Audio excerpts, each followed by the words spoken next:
which in a close fight may have been a pretty tough round to score. That was a tough round to score. The question in my mind now is, can Mora win a championship this way? Does he have to show some passion and make something happen? Or can he just go along trying to win each round? Do you want me to change places with you? Do you? Come on, Michael. Listen, this guy is finished. It comes a time in a man's life when he makes a decision. He makes a decision to just live, survive, or he wants to win. You're doing just enough to keep him off you and hope he leaves you alone. You're lying to yourself because you're going to cry tomorrow. You're lying to yourself, and I'd lie to you if I let you get away with that. You're going to cry tomorrow because of that. Do you want to cry tomorrow? Huh? Then don't lie to yourself anymore. There's something wrong with this guy. Back him up and fight a full round. Okay. And after the right hook, throw the left uppercut. Inside, throw uppercuts after someone top. Let's go. Every man reaches a point. Does he just survive, or does he fight to win? Teddy Atlas wasn't just talking about boxing. He was talking about that moment when comfort becomes a coffin, fear tightens its grip, and a man either steps forward or disappears. Some fight. They chase it, claw for it, bleed for it. Others just float, never drowning, never rising, stuck in the space between. And then there are the ones who can't make up their damn minds. 1 foot in, 1 foot out. Afraid to lose, too scared to win. They play the game, but they never own it. They swing, but they never commit. It's fear versus courage, comfort versus ambition, hesitation versus action. Fighters don't get a choice. They fight or they fall.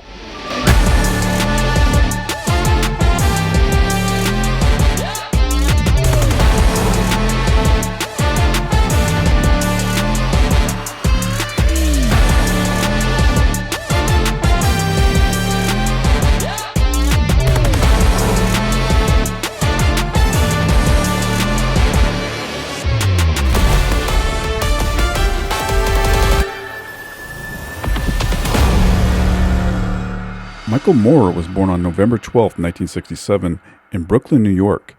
His parents split when he was 4, and he wound up in Monessen, Pennsylvania, a steel town where the factory whistle and Friday night football were the only things that mattered. Moorer didn't play football until his senior year. "I was the hardest tackler on the team," Moorer said later. But football wasn't the end game. It was his grandfather, Henry Smith, who set him on another path. Smith had been a successful amateur boxer, but a journeyman professional. "I went over to a gym a couple times when I was 13, Moorer said, and my grandfather said I had natural talent. I just started boxing then. I was just a 106-pounder. We had this little gym and there was only me, my grandfather, and a kid named Mike to spar with. That was it, the start." Moorer was right-handed, but he fought as a southpaw, maybe just to make things harder on himself, maybe because it felt right. He tore through the Pittsburgh amateur scene like a man on a mission, a fighter too mean to be stopped. He won the United States Amateur Championship at 156 pounds, but amateur boxing had its own rules, its own politics, and Moorer wasn't much for playing games. In Moscow, he took a disputed loss to Viktor Igorov, one of those fights where the decision had nothing to do with the punches landed. Moorer saw the writing on the wall. He was tired of the waiting, the deals, the guys in suits making choices for him. That wasn't the fight he wanted. Then Alex Shearer came calling. The Kronk Gym's amateur boxing coach told him to forget the politics, forget the bad decisions, forget the waiting. Come to Detroit, step into something real. At first they called him Sasquatch, a nickname slapped on him for his size 14 feet, like some myth stomping through the ring. But Moorer wasn't a legend just yet. Just a kid from Monessen, Pennsylvania, with heavy hands and a choice to make. He thought about going into law enforcement, a badge, a gun, a slow grind into the system. Didn't feel right. Didn't feel like him. He needed something rougher, something where pain wasn't just part of the job, it was the whole thing. So he packed up, left behind the football fields, the bad calls, the ghosts of a steel town that never let go. Detroit was waiting. The fight was just getting started.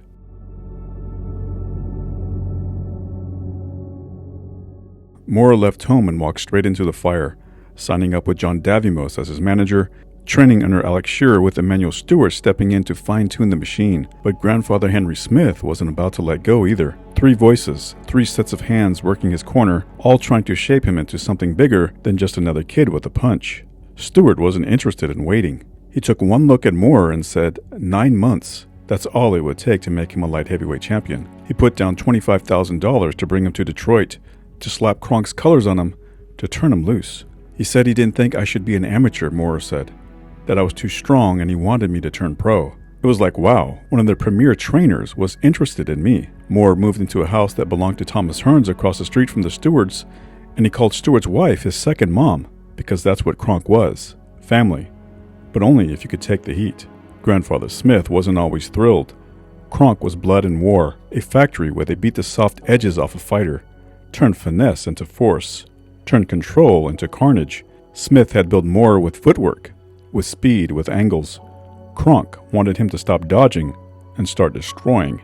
Stewart didn't care about the doubts. Kronk needed another king, someone to follow the hitman. But Moorer and Hearns had never touched gloves in sparring, not yet. At this stage of Hearns' career, Stewart said, he'd have to go all out just to survive.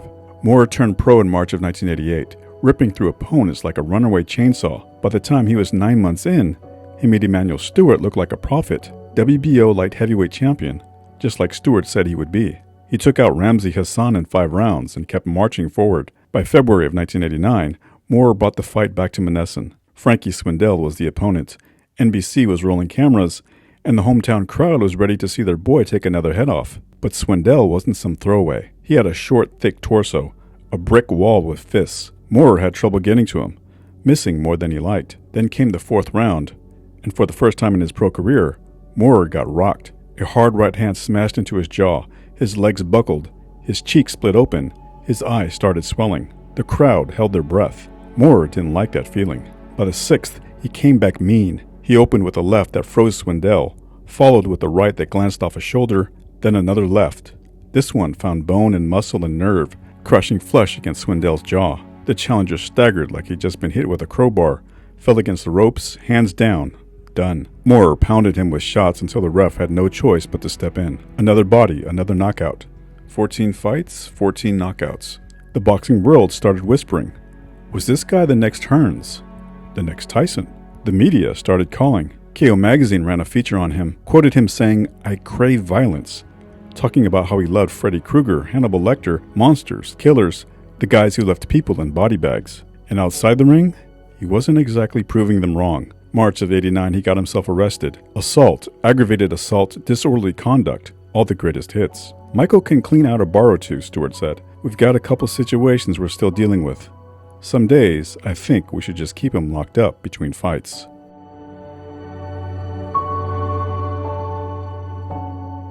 Now Moorer had a belt and a job of a knockout artist. No decisions, no mercy, just bodies on the floor. Leslie Stewart was next, a former champ, a guy with too many miles on the odometer, someone they figured was just another stepping stone. But the thing about experience is, it doesn't fade as fast as people think. For 7 rounds and some change, Stewart showed Moorer exactly what experience looked like. Every time Moorer thought he saw an opening, it shifted, disappeared like smoke. He chased openings that weren't there, throwing at mirages, landing on nothing. But he didn't stop.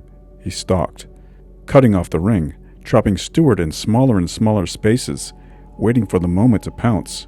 Sometimes he got so caught up in the hunt that he forgot to throw. But it didn't matter, because Stewart couldn't make a single mistake, not against a puncher like Moorer. And in the 8th round, Stewart made one, bent at the waist, threw a left to the body, and backed straight up instead of stepping to the side. Moorer saw it, fired. Whoop, that may be the outcome of this bout. Michael Moorer sending Stewart to the canvas out of nowhere. Tim, it seemed like a glancing blow. To me, a right hook, a glancing blow. But Stewart still looks like he's in difficulty. And Moorer leaps to the ropes and lands a combination. Another right hand sends him down. Well, the vaunted power of young Michael Moorer comes out of the closet in round number 8. Stewart struggles to his feet, but he's still in some difficulty for sure. Can he survive this? Moorer drives him to the corner. Wobbly-legged Leslie Stewart not grabbing on and not punching back. And that's it. Ted Pick steps in and says, that's all. Well, suddenly Michael Moorer, from nowhere, at 2:05 of the 8th, comes up with a knockdown punch and follows it it up with a second knockdown. Ed Pick stops the action at 2:05 of the 8th round. 16 fights, 16 knockouts. People look at me as the next Kronk fighter, Moorer said. They expect it, but I'm taking this at my own pace. Moorer kept chopping through the light heavyweight division, knocking out guys nobody would remember 5 minutes after they hit the canvas. The problem wasn't him. It was the competition. The division was thin, soft, full of bodies waiting to be put down. But the streak kept rolling. The knockouts kept piling up, and people started talking. When he walks into the dressing room before a fight, he gets real quiet, said cutman Rolf Citro. Cold as an ice cube. You remember how Tyson was in the beginning? That's Michael Moorer. The fans and his team wanted Moorer to take on Virgil Hill, the WBA light heavyweight champion. But before that could happen, Hill got his crown taken by Thomas Hearns, the old Kronk King, the guy Moorer was supposed to replace. With that fight off the table, Moorer moved up. The light heavyweight division had given him all it could. Now it was time to step into the deep water, the heavyweight division. He put down his first 2 opponents without breaking a sweat. Then came Alex Stewart, a real fighter. 27 wins, 2 losses, a knockout puncher. But another fight started before the bell even rang.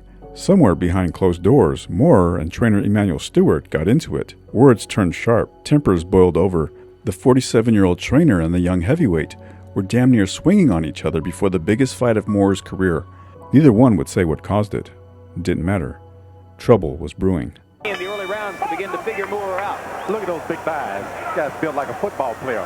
On paper, you wonder why Emanuel Stewart would even match his fighter with this big guy. On paper. Southpaw doesn't matter if you can really punch.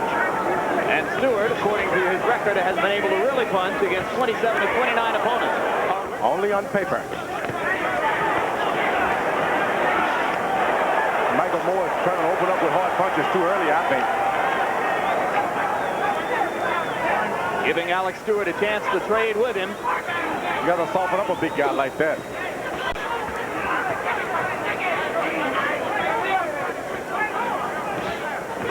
Oh, a good body punch by Stewart. That hurt. Good right hand to the by Stewart, but a good left and a right comeback from Moorer. Moorer going to the head. Stewart focusing more early on the body. Both fighters doing damage. And Stewart is hurt.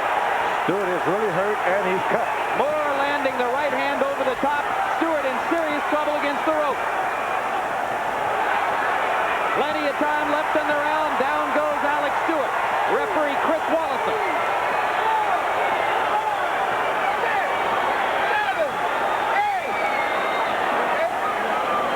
There's a cut over the left thigh of Alex Stewart.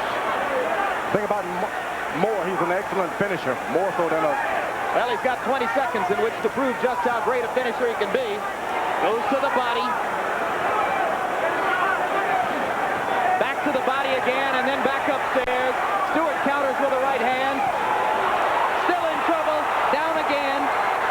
The end. Cannot be saved by the bell.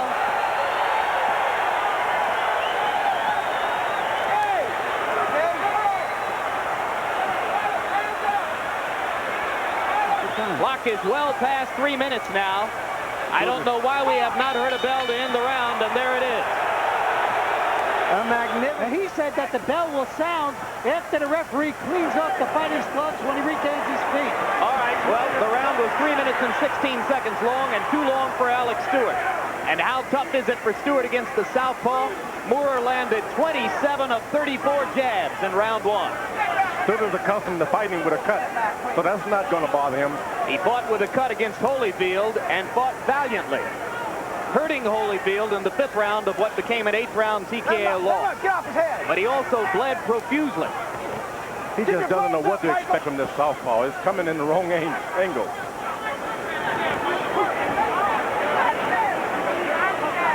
George, I think what keeps Stewart going is the conviction that if he can get one good punch in, he can change the tide of the fight. The puncher's stop. Just give me one good one. It'll be over. You've got to keep that left foot of yours on the outside of his and keep that jab going. You can't let your left feet or your left foot get in the inside of his feet. Well, I think footwork is the least of it right now for Alex Stewart, who is hoping to stand up long enough to land a good shot. Right hand ripping up inside for Moorer, and Stewart is hurt again. Moorer was hurt with a body punch also, a left hook to the body. He's taking time to feel it. Left hook by Stewart. Right hand. A good right hand. Moore badly hurt. Right hand. Stewart landed a solid right cross. Somebody's better do something.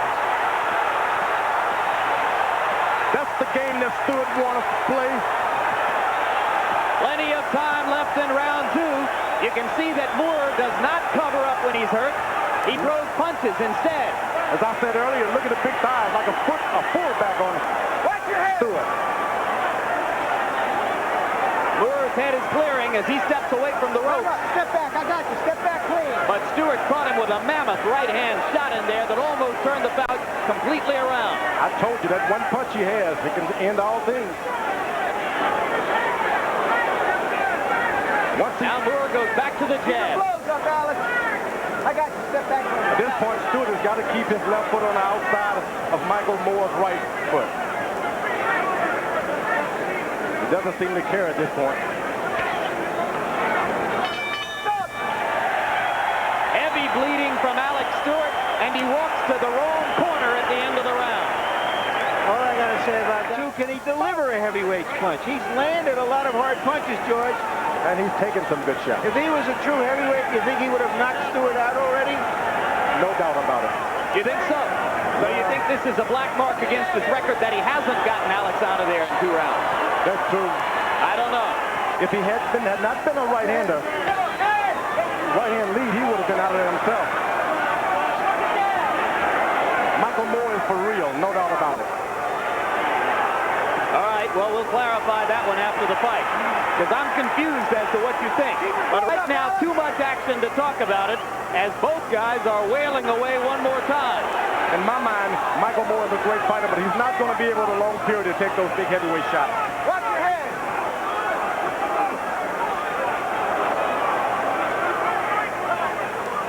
He has a tendency to want to lay on the rope. Bad habit for a guy who's not too big anyway. Well, he probably hasn't been in against too many previous opponents who could hurt him. He was too strong for the light heavyweights he fought, and the first 2 heavyweights he's been in against were lesser fighters. But now a real test, and there comes the right hand again. Stewart is starting to lay on him a little bit. Michael Moore is blowing his nose. You never do that when punches. Stewart seems a lot more sure of himself now than he was in the first 2 rounds. You get the feeling that Stewart believes he's taken what Moore has, and he's weathered it. And now he's turning things around. That Stewart just leans on him and leans on him. Things are going to change. A much different look on Alex Stewart's face as the big man, littler man equation seems to begin to operate in his favor.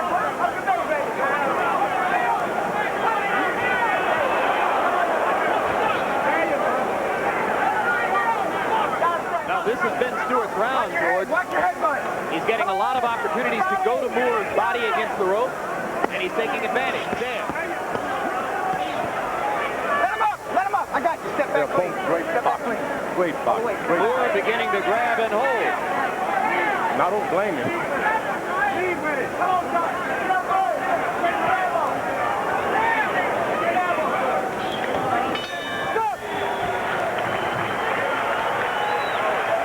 Welcome to the heavyweight division, Michael Moore. Thank you. Okay, we're ready. All you're going to do, Mike, is just punch the wolf. Okay, stay off the rope. Let's get back to the right jab this round, okay? Very important. We got to go back to the show, okay? We got to get back to the right jab. When you get you on the rope, tie him up so the referee breaks. Stay off the rope, D. You got to use your jab. It's perfect, but you're not using it. Can you get that real quick? Yeah. Alex Stewart, no matter what happens in this fight, is coming back from those 2 first-round knockdowns. I don't think any of us imagined that we'd still be here after that first round. And in round 3, Stewart was the busier fighter and landed more punches than Moore. And you heard the men in Moore's corner saying, you've abandoned the jab, go back to it. He landed 57 jabs in the first 2 rounds and then unaccountably laid on the ropes and allowed Stewart to hit him in the third. Here they go back to the ropes again. Stewart's got a 5-year-old daughter. Told me she'd be watching him today. He's going to put on his best effort. Moore is indeed a good puncher for any weight. Shouldn't be any doubt in his mind that he can punch. Solid body punch from Stewart with the right hand. He pins Moore against the rope. That center ring. A lot of blood on Stewart's face. Looked like a new cut.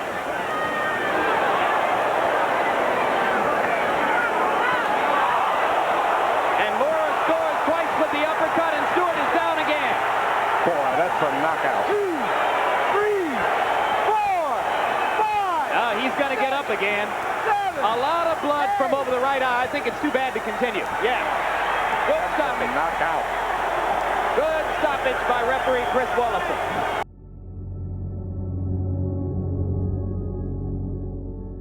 The win over Stewart proved Moore to be a legit heavyweight, but outside the ring, the chaos kept coming. A month later, the cops came looking for him.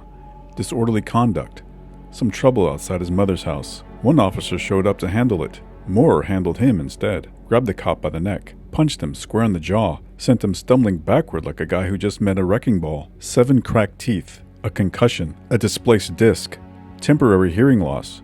3 nights in the hospital before the lawsuit started flying. Trainer Emmanuel Stewart knew what the problem was. He can't handle alcohol, Stewart said. Plain and simple. 6 months later, Moore was back in the ring, this time against a 6'10" Mike the Giant White. For the first time in his career, Moore went the distance. No knockout, just frustration. A month later, he was back again. This time, Everett Bigfoot Martin put him on the canvas. First knockdown of his career. Moore got up, took the decision, but looked flat. No fire, no bloodlust. Just another win that didn't feel like one. The real fight wasn't happening in the ring. The rift between Stewart and Moore continued to grow. Moore was upset because Stewart was absent from training sessions and blamed that for the reason he struggled with Martin. Now Moore walked into the fight against the dangerous, smokin' Bert Cooper with 2 flat performances behind him and a storm brewing in his head. Cooper, on the other hand, had nearly knocked out Evander Holyfield 6 months earlier and was walking into the ring like a man looking to finish what he started. The fight was for the vacant WBO heavyweight title, but titles didn't matter much that night. It wasn't about who threw the hardest punch, but who could crawl through the fire and not turn to ash. Early. Sure, but he's going to have to catch him with body punches. He'll go right down. You know, the other thing is I would have liked to see Michael Moore sweating a little bit more. It's something like Bert Cooper is sweating right now, and that would have mean that this guy here could be has been working out and getting ready for this here fight. Bert right now is sweating. The other guy's got no sweat on the legs. This is round 1, scheduled for 12 for the World Championship.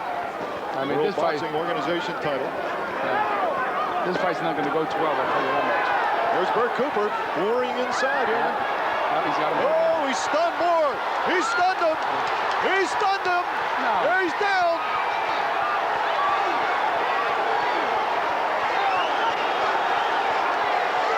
That's right. He was cold. And Cooper left. That was a stupid thing on Cooper's part. He left the corner. And the referee did the right thing, Joe O'Neill, which is a good referee. He stopped this count. Michael Moore is hurt right now. I should have reversed that question. Can Bert Cooper stun Moore? There's Bert. Smoking Bert trying to pour it on and finish him off. Well, let me tell you something. Moore is still capable of landing a combination to flatten Bert Cooper also. Let's see if Moore can regain his senses. There he goes, right there. There he right goes. There. A chopping left hand. That's it. What a way to start. Two big heavyweights. This is the only style they know. Yeah, both sluggers. Both straight-in-your-face sluggers. Yep, he's got to turn. What Moore should be doing right now is turning over there, spinning over there, and getting the center of the ring. Looked like they both ran out of wind there for a moment. There. What I tell you, Moore is capable of knocking him out. He's got the combination. So the tide has turned here.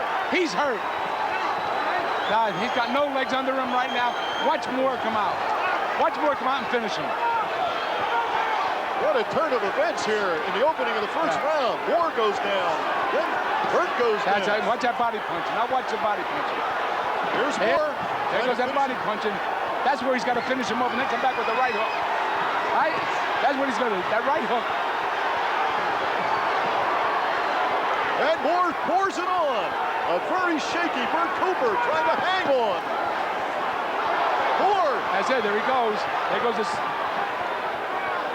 Cooper can take a punch. And also Bert Cooper can still punch. This is the fight. As I say, this fight should have been in the phone booth. Look at this. Bert Cooper is trying to hang on, and now he's got Moore over on the ropes. Joe O'Neill. Both fighters will get a break here as they clean Bert Cooper's mouthpiece. This gives both fighters a little break, a little respite. Here we go, round one action. It's been wild. Michael Moore still can't get careless. He's got to go that body with this guy here. 10 seconds. Come back with the right hook. Oh, here's Bert Cooper. Bert Cooper coming right back. Oh, what a fight this is. This is a fight. Round one. This is a fight. Lou, I think it's incredible that Bert Cooper did not go down for good. Let me tell you something. I seen that Dick when he fought Evander Holyfield. Evander hit him with they were both on the floor, but I thought Moore did the better punching, the more punching to earn the round. But I mean, that's a round that you could give to anybody and nobody would object to it. This is round two, scheduled for 12. If it even goes that far, both fighters down in the first round.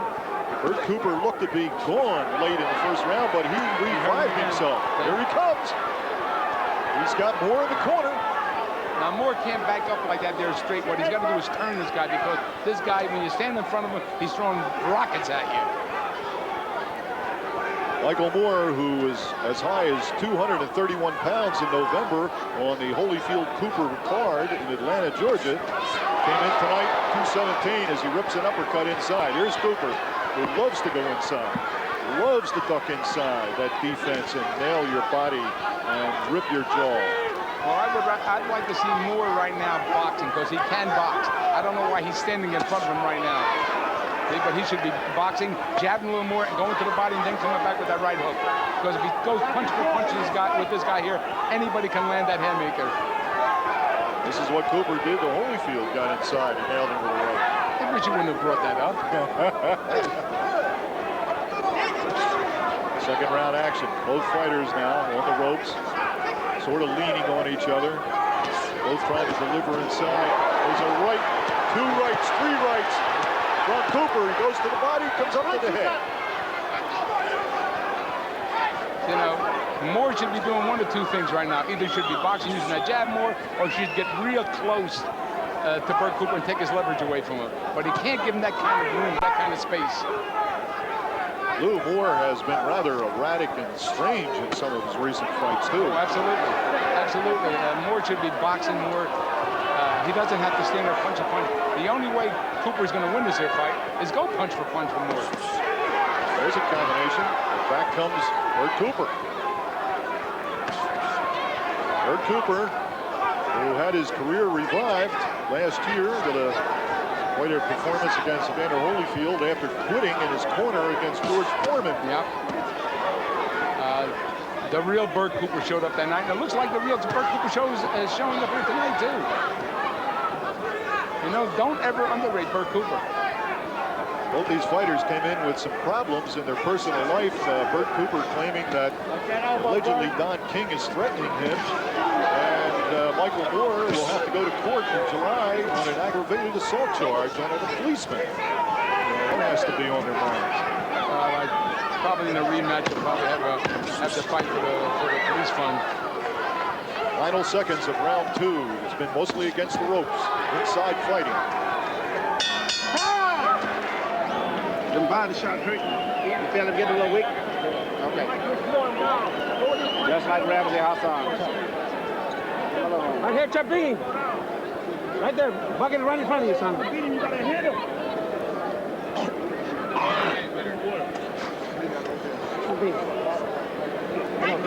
Manual, Vaseline. That's right. Second strike. Okay. Right to the left hand of that. Okay. All right. This is round three, scheduled for 12. And we heard Emmanuel Stewart over there talking to Moore. Stewart claims that he hasn't been given Moore too much time, and he's got to correct that. He and Moore were having some problems, but apparently he got it straightened out. Well, yeah, and you got Tony Ayala in the corner right now. He works for the front fighters. He's doing it wrong. There's a right hand, and That's what I'm saying. down again. Moore should be moving more. He's standing in front of his fighting forward fight. That's what happened when he fought Evander Holyfield. That's why I had to get on Evander, that he had to move with this guy. You don't stand in front of Bert Cooper. Because if he does, he'll throw 4 punches, miss you 3, and hit you that 4th punch and knock you dead. We are in round 3, and Michael Moore has been down for the 2nd time in this fight. And as Lou has been telling you, he can't understand why Moore is not boxing more and why he's standing there like he is. Bert Cooper is fighting his fight. Lou, Bert Cooper is fighting his fight. He takes a warning. He's fighting the wrong fight. Moore is fighting the wrong fight. He'll have the sense to do that. I personally think that Moore is hurt right now. He's hurt and he's fighting back more or less from instinct right now.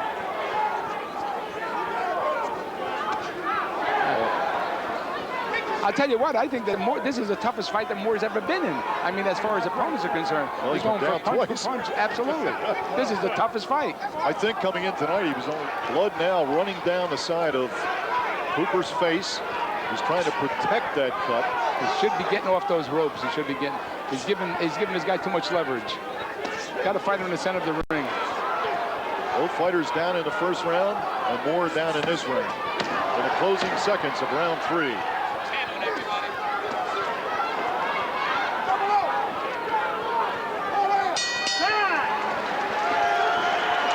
Well, what do you think about that cut, Lou? It's a bad cut. I mean, they're going to have that's all they're concerned about. Round 4 scheduled for 12 in this World Boxing Organization World Heavyweight title fight. The title vacated when the WBO took the title from Ray Mercer for fighting Larry Holmes and not fighting Michael Moore, the #1 contender. So here's Bert Cooper, whose stock in the boxing world has gone up considerably in the last year. And it looked in the closing seconds of round 1 that he was all finished, but he can take a punch, and he really showed guts and heart by hanging in there. Well, I think he showed it really. He's really going for Bert Cooper's body rather than go for that cut that he's got on his eye. It seems, Lou, as though Moore really isn't paying attention to very much. As a matter of fact, other than he's in a fight, that's about it. I'll tell you something. He's also got Bert Cooper hurt right now. He just landed a good uppercut, and here's Bert coming right back. But watch Moore come right back, too. This guy's got heart, and he can punch. You got 2 of the best punchers in boxing right there. Well, Moore is undefeated, 28-0 with 26 knockouts. And it's only been in his last 2 fights this year with Mike White and Everett Martin that he went the distance. So he is known as a knockout artist. And Bert Cooper, no slouch in that department either, with 24 knockouts in the closing seconds of round 4, as they just kind of maul each other over there in the corner. Well, like I said at the outset, this is going to be a fight of attrition. This fight here. Been rather sullen with the media, not talking to anybody. He's got his problems. Well, Dick, let me say, Dick, I know Michael Moore. I know Michael Moore from the days of the amateurs. He's not a talkative with the type. right He's more or jab less like an Evander Holyfield. I mean, he's not out there for show. He's out there to fight. He's a fighter, basically a fighter. You know, they don't put no hype, no whack down. They come to fight. Here we go. Round 5 scheduled for 12. And I noticed, Lou, that Bert Cooper came back to his corner rather slowly. Maybe he's tiring a bit. And watch his right eye starting to close up also. And watch his mouthpiece. That's going to drop a few times also. Well, he's has that mouth rather wide open at this point in time. He's done that twice already. Watch that mouthpiece. Better. Absolutely. He's got the reach. He's got a good reach. And he's a big man. He can move around. He can box better. But for some reason, he's hanging in the corners here on the ropes through this fight. And Bert Cooper's got him in a phone booth, as Lou says. There's a right hand from Bert. See, he's giving him room. He's giving him punching room. Okay? And he's got no place to go. See that jab he's got? He's got a hell of a jab he's got. He should be using that in the center of the ring. Well, he's all bunched up. Yeah, but he's not giving himself room. he's minimizing right now his leverage. There's Burt weaving a little bit, ducking and weaving. Comes in with an uppercut that's partially blocked. There's Moore now with a left hand. Now watch. Now he's got him up against the rope. Watch the leverage. Oh, what'd I tell you? There it goes. I tell you. That's why he said he should have turned him around before. You hit that right. A right uppercut. Puts him down, and it's going to be tough getting up. No, this is all over. This is all over. All right. Let's have the referee. Let's see what Joe O'Neill does. Stops the fight. Stops the fight. He's hurt. He did the right thing. Joe did the right thing. Well, Lou, you hit the nail on the head. You said he had to turn him around, and he did. And boy, he ripped him with some uppercuts there. This he must have heard you down here. This was a fight fans fight. This was a fight fans fight. Great fight. Great fight. Champion. Be world champ, Michael. Feels good. It's going to sink in later. First of all, I want to thank God, my Lord, my Savior. Chief Knox, I did it, man. All to Detroit. Over with. All right, now let me ask you something, Michael. You had a strategy of sitting on the ropes. I can't believe that was a Manuel Stewart strategy for you to sit on the ropes. Well, I know, and I was commenting on that during the broadcast. Why were you doing it? I have some feelings why you were, but I want to hear it from you. Because I can see shots better, and I see him on the outside picking my shots, and I came through. Bert's a tough guy. Take your hat off to Mr. Cooper. It was a good fight. He had me hurt a couple times, but I came right back. Now, it was your strategy. Did you think your strategy was failing you when you got knocked down in the first round? And I said, did you think your strategy was failing you when you got knocked down and were taking some good shots on the rope? I couldn't take anything away from Bert. I mean, he come out to try to fight, and I was just the strongest. Thank the Lord, my Savior, boy. Came through. What were you thinking when you got knocked down in that first round? Were you aware of what was going on, or were you on Queer Street for a minute there? No, I guess I was hurt a little. But this is boxing. You're going to get hurt. I mean, I went down, sign of a good fighter, come right back up and win the fight. Do you feel all the confidence in the world in yourself now as a heavyweight? Does this prove to you that you beat a man that took Evander Holyfield 7 rounds to knock out, took you 5, and a man that had time to train for you? Do you feel confident in yourself? I feel confidence. I always had confidence in myself because I'm a strong-minded person. Some water, please. And I just went in there and I did it. It wasn't a technical masterpiece. No finesse, no footwork, just fists and instinct. One of the wildest heavyweight fights in years. Despite the victory, Moore's problems with Stewart had reached the boiling point. They were done. Moore moved on to Tony Ayala Sr., but that didn't last long either. They had one fight together, and Moore was out. I walked out of Ayala's camp because I wasn't pleased, Moore said. I didn't like the surroundings. Moore then joined the team of Lou Duva and George Benton. Another shift, another camp, another shot at fixing what was broken. Duva didn't hold back on his high expectations. Moore is the hardest punching heavyweight out there, he said, already calling for fights with Riddick Bowe and Razor Ruddock. Meanwhile, Benton had a different plan for Moore. He didn't want a slugger. He wanted a technician. He started out as a boxer in the amateurs, Benton said, but wound up a brawler. All we had to do was bring it back. I'm just teaching him what boxing is about. Make him miss, make him pay. But something had shifted. His fights under Benton were slower, more cautious, more calculated. Moore was winning, but the fire was missing. He didn't excite. He didn't entertain. He was still a fighter, but people wondered if he was still a killer.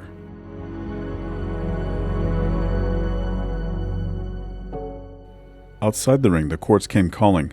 Moore stood in front of a judge, took the plea, and walked away with 2 years probation for punching the cop. He paid the medical bills, wrote the check, and kept moving.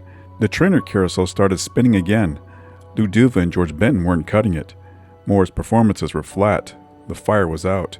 He looked like a man punching out of habit, not hunger. He needed someone to drag the fight back into him. Someone who didn't give a damn about his moods, his excuses, his half-hearted rounds in the gym. So his manager made the call to Teddy Atlas. Atlas wasn't the type to let Moore sulk, stall, or drown in his own head. Before their first fight together, Moore holed up in his hotel room, lights off, curtains drawn, wrapped in darkness like the light wouldn't find him if he stayed still enough. Atlas stormed in, ripped the blankets off, yanked the curtains wide, and lit up the room like a police raid. He was shutting off, Atlas said. He was trying to make the fight less than real. I couldn't allow him to do that. But against Mike Evans, their first fight together, Moore wasn't the destroyer he was supposed to be. Atlas saw it. A silent agreement. That's what he called it. A quiet contract between two men who didn't want to take it too far. An unspoken deal that said, we'll fight, but not too hard. We'll hurt, but not too much. And just like that, Another dull decision win. No fire, no blood. Just another night where Moore walked away with his hand raised, but the crowd walked away wondering what happened to the killer they expected. The dull fights didn't matter, not to the sanctioning bodies, not to the rankings. Moore was still climbing.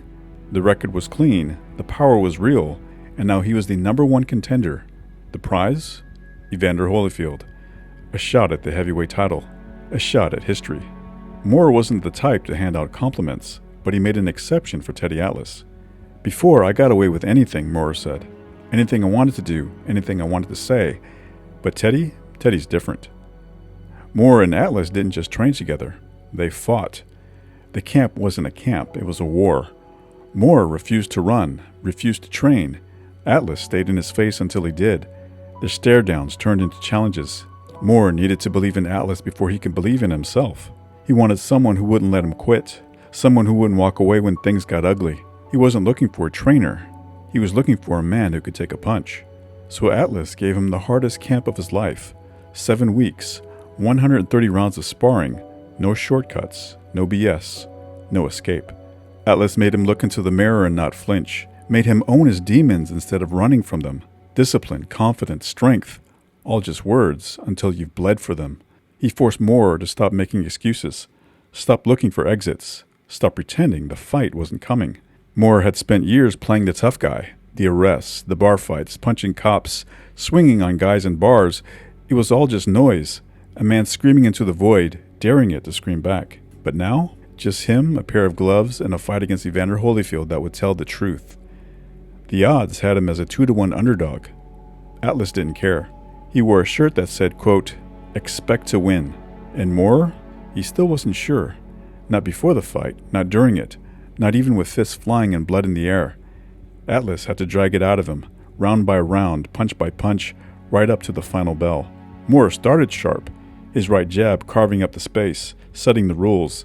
But in the second round, Holyfield let him know this wasn't going to be easy. A left hook, clean, sent Moore crashing to his knees. He got up, shook it off. By the third, he took control. Through the fourth and fifth, he worked uppercuts that had Holyfield stumbling, opening a deep cut over the champion's left eye. Blood meant something.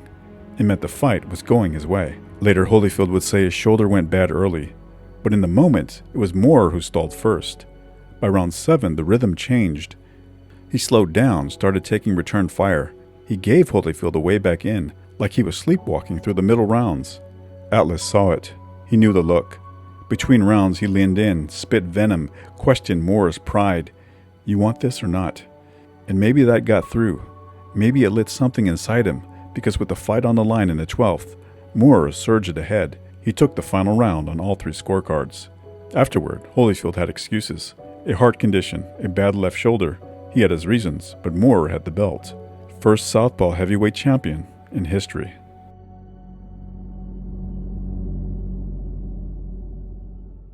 First title defense, Michael Moore versus George Foreman.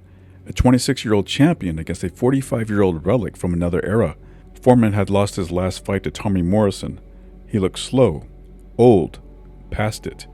But history was calling, and Big George wasn't done yet. Atlas was sure of the outcome, wanted to send a message, wanted Moore to hit Foreman hard in the first round, let him know he'd made a mistake just by showing up.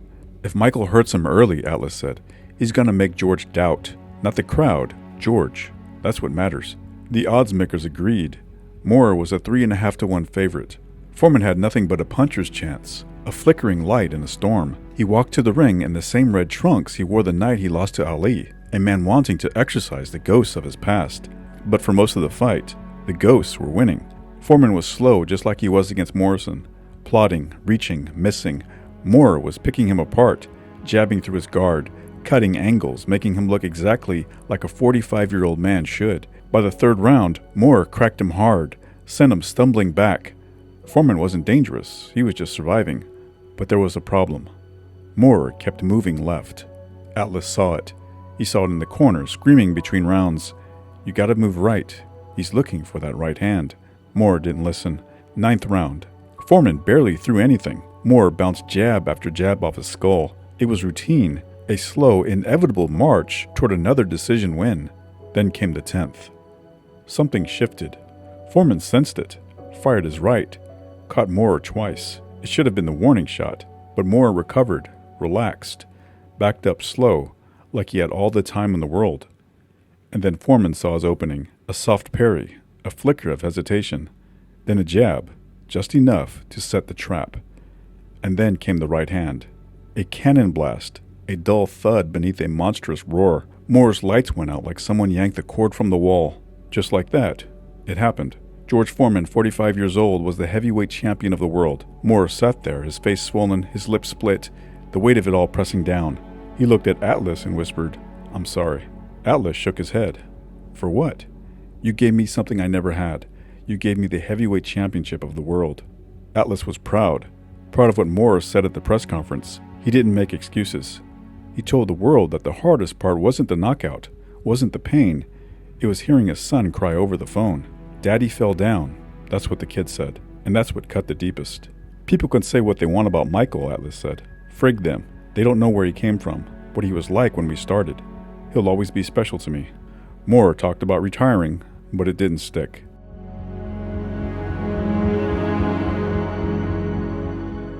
His life was falling apart. A bitter divorce, emotional chaos, the kind of thing that makes a man walk back into the fire just to feel something. He wanted a rematch with Foreman. That never happened. Instead, 6 months later, he climbed back into the ring. A routine decision win, then a shot at Axel Schultz for the vacant IBF title. Moore looked sharp early, dominated the first 6 rounds, but Schultz had just enough fight in him to make it ugly down the stretch. Split decision. Moore had the belt again, but it didn't feel like a victory. Then came Franz Botha. Moore stopped him, but not impressively. Atlas once again had to drag him to the finish line. Then came Von Bean. Another fight that should have been easy. Another fight that Moore made hard. He barely scraped out a majority decision. No fire, no urgency. Just a man going through the motions. Atlas had seen enough. It had gotten so bad, Atlas said. It was ludicrous. The tension between them was past boiling. They almost came to blows in camp. Again. Atlas saw it. The lack of focus, the fights he had to beg Moore to care. And then Atlas thought about Cus D'Amato, the way Cus let Tyson get away with things just so he could stay in his orbit. "I saw that," Atlas said, "and I vowed it would never happen to me." When it was over, when Atlas walked away, he knew the truth. Moore was just protecting himself. He didn't want to show weakness, Atlas said. Didn't want to come to me and say, "You're right, I'm sorry." So instead, he let the silence say it for him. 8 months after that sleepwalk of a fight against Von Bean, Moore was back in the deep water. A rematch with Evander Holyfield.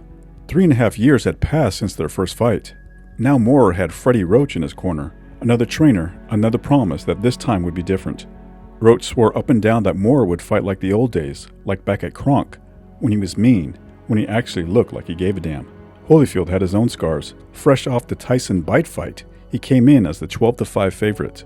At first, Moore held his ground, rocked Holyfield with the right hand, took a few early rounds. By the third, Holyfield was cut. He wasn't landing much, didn't seem to be doing much damage. Then came the 5th round. A short, sharp right hand from Holyfield. Nothing flashy, nothing big, just clean and direct. It caught Moore on the chin. He crumpled, dropped like a man who suddenly understood his own limits. He got to his knees quickly, like he was still in control, but the beating had just started. By the 7th, Moore had him on the ropes. Then came the trap. A left, a right. Moore flew across the ring. Holyfield followed. Another left, a right, an uppercut. Boom. Moore hit the floor again. He got up. Holyfield put him back down. He got up again. He made it out of the round, but everyone knew the end was coming. The crowd knew, the commentators knew. Moore knew. And in the 8th, Holyfield finished the job. No controversy, no excuses. Just a man getting beaten until there was nothing left to beat. The next morning, Moore walked away. No press conference, no grand farewell, just a man who'd had enough. "I was burnt out," Moore said. "My body was tired. My mind was tired. I'd been boxing almost every day since I was 10. I lost focus. I lost motivation. And with boxing gone, trouble filled the space."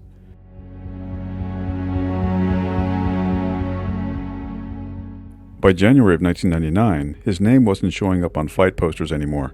It was showing up on police blotters. First, Tennessee cops nailed him for DUI and evading arrest after he plowed his Mercedes into a ditch. Then some random guy sucker punched him at a Boca Raton restaurant. Moore lost it. begged the cops to cuff him before he did something worse. Before they could, he punched through a windshield, cracked it, and ripped off the rearview mirror. A few weeks earlier, he closed out a lawsuit with a waitress. Another mess, another check written to make it disappear. It happened at a Sloppy Joe's restaurant in Boca Raton. Moore grabbed a broken beer bottle, shoved it in the waitress's face, and unloaded an obscenity-laced tirade that landed him in court. Alcohol, temper, bad decisions, same story, different night. Then came the lawsuit from his own grandfather. The man who first put gloves on him now wanted 25% of Moore's earnings. Said Moore cut him out of a renegotiated contract in 1993. Moore's manager, John Davimos, wasn't having it. Said Smith had spent years badgering Moore for money, sometimes minutes before a fight. The court sided with Moore.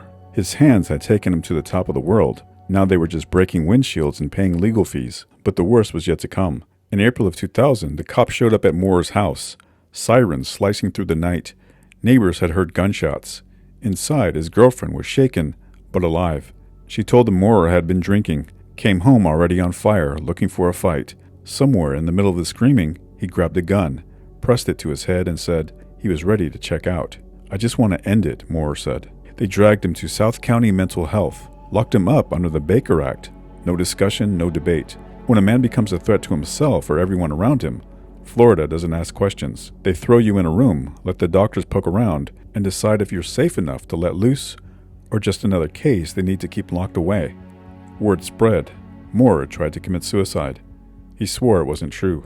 Told the doctors the next morning, "I wasn't trying to kill myself." They shrugged, signed the papers, and let him walk. "It was the alcohol talking," Moore said. "Every time I got in trouble, it was because of alcohol. That brown liquor made me a different person. It wrecked him, blew him up to 275 pounds. He ate everything, drank everything, like he was burying himself one bite, one bottle at a time. The spiral didn't need a push. It was pulling him under on its own. But that night, that was the breaking point. That was when he put the bottle down for good. The only time I got into trouble was when I was drinking," Moore said. "It made me a nasty person, and I know I'm a good person, a good dad, a good man." Moore then spent his days fishing, thinking, facing himself without a bottle in his hand. He didn't check into rehab, didn't need a counselor. He just stopped. And this time, he meant it.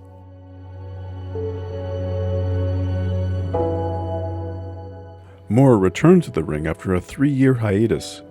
33 years old. Said he had 3, maybe 4 good years left. Maybe he believed it. Maybe he just needed to. This time he had Jesse Robinson in his corner. A new trainer, another fresh start, another chance to chase what had already slipped through his hands once. Teddy Atlas, the man who once screamed him into being a champion, sat ringside. Not in his corner, just watching. Calling the fight, calling what he saw, probably already knowing how the story would end. Moore rattled off 5 straight wins. Enough to convince people he still had something left. Then came David Tua. Tua wasn't here for stories or comebacks. He was a sledgehammer wrapped in flesh, a wrecking ball with no mercy. He cut off the ring, forced Moore into the ropes, and threw bombs like a demolition crew on a deadline. Then the right hand came. Moore hit the floor like his body had been waiting for permission to collapse. The fight lasted all of 30 seconds. Another loss, another rebuild. He came back again, won a couple of fights, tried to pretend the Tua knockout was just a bad dream. Then came Eliseo Castillo. 10 rounds. Moore weighing in at 251 pounds, a career high, and it showed. He looked slow, soft, like a man carrying more than just weight in the ring. He lost. It should have been the end, but it wasn't. 5 months later, he found himself standing in the ring against Vasily Girov. Another chance to prove he wasn't done. Whether that was true or not didn't matter. He had to keep walking forward, because the alternative was stopping. And Moore didn't know how to stop. Not yet. Both of them southpaws, so again, obnoxious styles, difficult to face a left-hander. That rocked him, a good right hand by Moore, and another one. And now Girov, I would think, will have some respect for Moore here. I thought a very good first round, except for that last punch by Michael Moore. Moore couldn't really settle down on his punches. He'd have to get up on his toes, and that's what Girov's doing. Pretty good fight plan, I think. Yes, excellent fight plan, because Michael, like I said, he's a banger. He has to be set to throw the good shots. Whoa, two banged heads. Real clash of heads. And they're going to call that a knockdown. 7, 8, and he gets up. The headbutt? Headbutt. All right. Is there any describing what that feels like, James? Well, headbutt to me, I just got to shake it off and come back. He'll shake it up and come back. It doesn't matter. You know what I'm saying? You can't go down and whimper like that. This is a man's game. They hurt more than a punch, don't they? Anytime? They hurt. It's like his head crack. Yeah, and Shiroff has a cut on the top of his head. Yeah, it's in the head, but let's prove it. He got the worst. He got the worst of the shebang. Even though Michael Moore kicked in and got the point deduction. I think that blood can play. If Michael, now you see the blood, he got to step it up.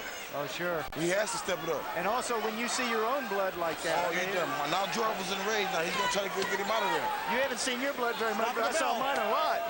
Oh, yeah. Well, see, Sean. Maybe you fight a lot. You was a great era. You were a great fighter. Well, thank you. Oh, my God. He had no idea that, he was going to do anything except control the fight from the first round on, from the onset. He's been very sharp, and I think getting sharper. Oh, yeah. There's another headbutt up under the chin by Giroff.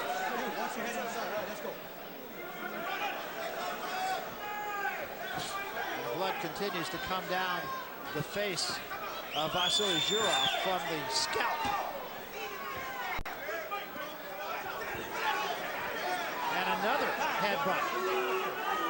Boy, you really got to watch your opponent's head. Wow, really put those hands up around your face. He's leaning in with his head. There's no question about it. I mean, this could get ugly. It's already fairly ugly, but we could start getting points deducted, and we could even wind up in a DQ here. And you don't want to see the fight end up. No, never. A little bit of confidence. That blood is coming down with some consistency here. They got some work to do in Giroff's corner. And all of a sudden, Moore gets on the attack a little bit here. And the crowd hears it.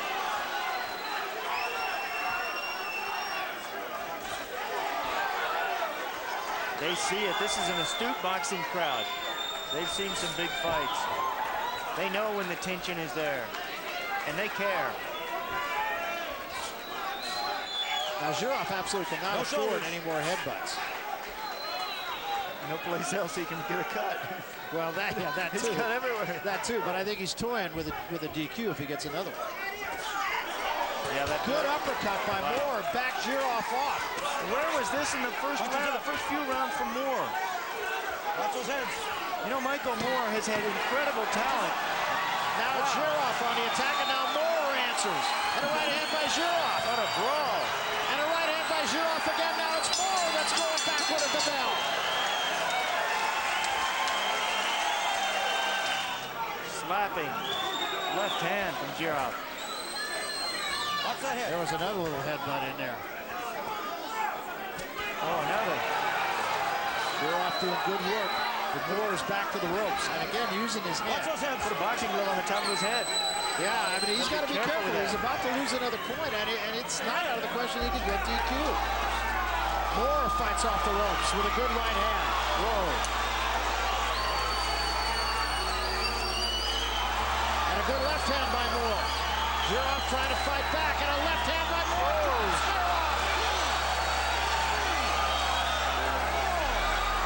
Giroff getting up quickly. That's a dangerous thing to do. Would have been smarter to stay down. This may be over. Take it 8 count. Be over.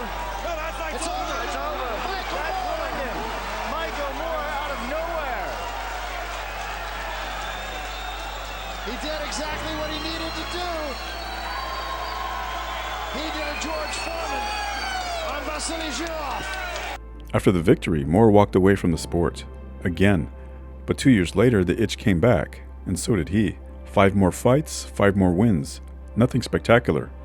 But by February of 2008, it was finally over.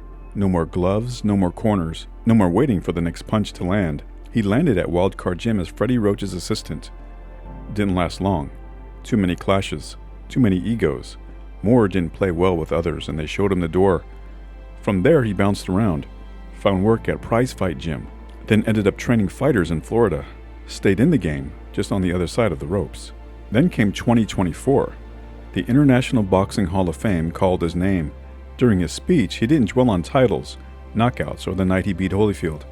He talked about pain, about what the sport takes. 28 surgeries, his sense of smell, his ability to taste, all gone. The body doesn't just forget the punches. He called for a super heavyweight division, something to protect the smaller guys from getting swallowed by giants. He called for fighters to be looked after, not just in the ring, but long after they were done. The toll on a fighter's body persists long after they hang up their gloves, Moore said. The sport uses men up and spits them out. Moore had lived it, seen it, felt every ache, every scar, every price paid. His career said it plain. Sometimes a fighter needs someone to light the match, someone to push him, scream at him, make quitting feel worse than the beating. Left alone, Moore drifted. He faded. He let the fire die, just another fighter waiting to lose. But when someone stood behind him, someone who saw something in him he couldn't, he fought. And when he fought, he won.